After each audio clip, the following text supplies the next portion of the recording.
All right, what's up and welcome to the channel. My name is Hegshot. Thank you so much for joining me today. Today, I'm going to show you a variety of gun rests and what each one of these does really well, what they don't do so well, everything from a simple sandbag up to more of the more expensive and feature-filled gun rests that you can find out there. There are a ton of options out there, and today I'm just gonna show you those variety, show you what guns work best with them, and also some of the features that they are going to provide you here. I got a Caldwell.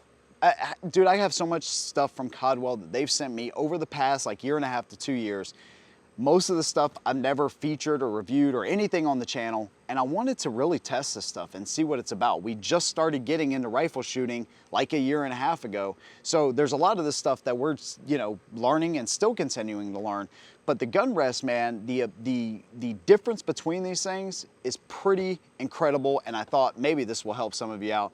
Maybe you'll be entertained. If so, please make sure you subscribe to the channel, hit your notification bell, and also join me on my brand new channel, which is the first link down below. Now, all of this stuff that you see, including the table, will have a link associated with it, and if there's a discount, there will be a discount there for you as well. You know how we roll. There we go. Let's go ahead and get started. First option I'm going to show you here is a simple sandbag. I mean, essentially, that's what this is. These right here, I bought these from Sportsman's Warehouse, and they're nothing special at all. They have little clips, so you can put them on your bag, put them in your range bag, throw them in there. Super light, and they do what they're intended to do by giving you minimal support, but they will give you some support. And it's always best to have 2 of these. One thing I found, especially with any AR style rifle, let's say this is your table, this is my table right now.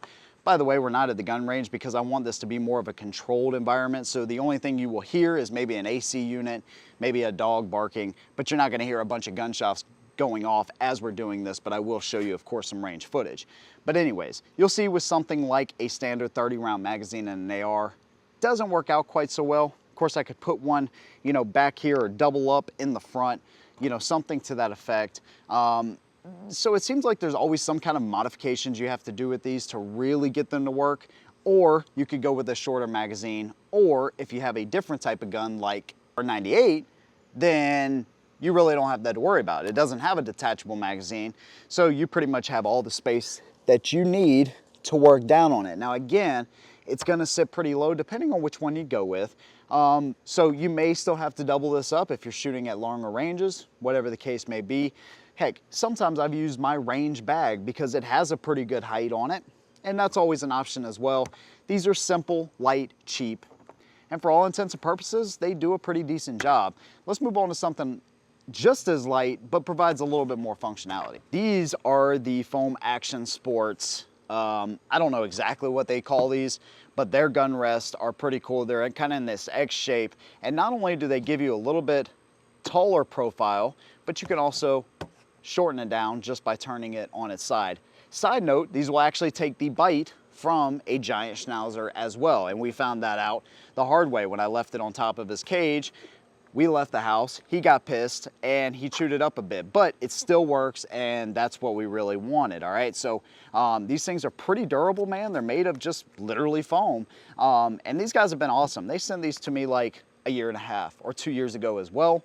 Like I said, when we started getting into rifle shooting, I was like, dude, we are super under-equipped for this. We need to get some stuff, and these guys actually reached out to me, which was pretty cool. But anyways, it fixes the issue with the sandbags because now it allows you to get more height, more comfortable, and really, you can use 2 of these, but the best way to use these, man, is do something like this where you have now control of the gun with your non-dominant hand, and that allows you to shoot down sights. Now, the obvious issue with something like this Kar 98, is you can't see your sights because your thumb is kind of in the way.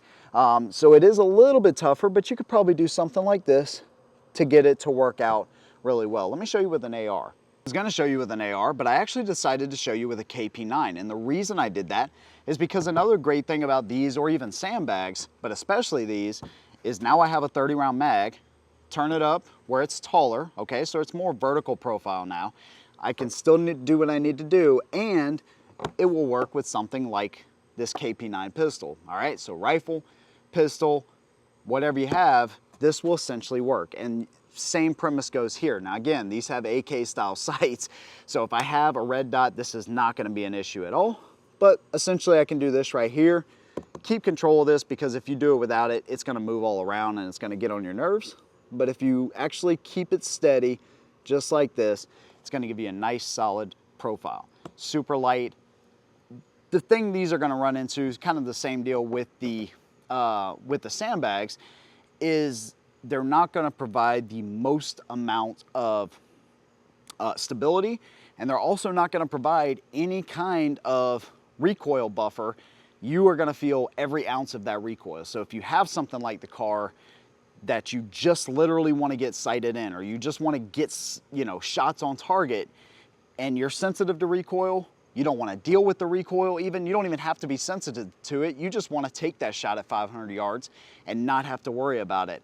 These are not gonna provide anything for you there.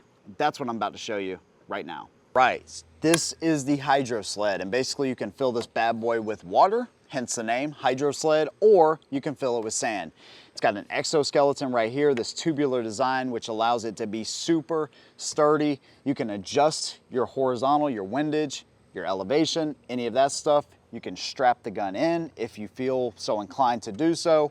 It's got a nice rubber mount right here to keep the gun locked into place. The best thing about this thing is if you have a Kar 98K, when I first took this out, I shot 100 rounds out of this gun. Somebody left a comment on our 300-yard Kar 98 video. Yeah, you shot 100 rounds because you had it in the hydro sled. That's the only reason your shoulder held up to that. So I said, you know what? The next time I took it out of the range, I did it without the hydro sled, and that person was 100% correct. My shoulder was bruised to hell from this gun, and this is the reason it wasn't the very first time. Hence the reason I have this butt plate pad on here now, because this gun bruised my shoulder that bad. But with the hydro sled, that was not the case. This is actually padded in the rear. It's padded where the butt of the gun sits, inside as well. Has a nice sturdy construction back here, and literally all you have to do with this thing is get behind the gun and get your sights on target. Adjust it as needed, up and down, wherever you need to be. Get your sights on target, and that's it, okay? This thing offers a ton of functionality, super stable. It is heavier now, and that's one of the drawbacks of this is way more bulky than the things I just showed you, and it's heavier. But if you want something super stable, that you ain't gotta worry about the recoil pretty much at all, I would say this takes 95% of the felt recoil out of this gun. The hydro sled might be a good option for you. Also, this one will fit anything with a detachable mag, because the center is actually cut out of this one. So you can simply lift it up and out of the way, put a fresh mag in there, and still be good to go.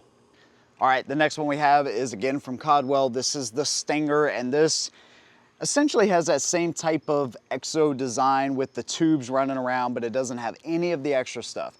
So this one actually has a nice rubber mount in the rear. It's got one in the front as well, but you are going to have the butt of the gun on your shoulder. So you're gonna feel that felt recoil. This thing is great because it's lighter than the hydro sled. Gives you some of those same features that we just talked about, minus the butt pad protection back there, okay? So if you want something lighter, but almost just as stable, I could not tell you this thing is as stable as that, because it's not, but almost just as stable. This gives you a good solid foundation. You have the ability to adjust your elevation in the rear if needed, and also you can adjust your elevation up here as well. So it has some pretty good functionality, but it's just a light, simple, sturdy option to run pretty much anything that you need to run. So the PCCs out there that are super popular, it will work with those as well. So basically you just lift your latches, move it to where you need it, lock them down, and now you're good to go with your pistol carbines essentially as well. The last one I'm going to show you is the fire control.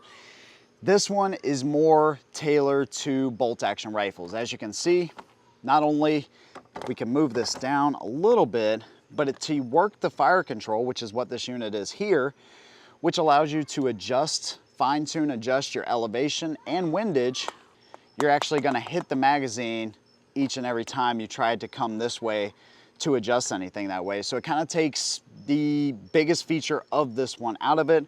Plus it just doesn't sit right. I mean, you can try to bring this up.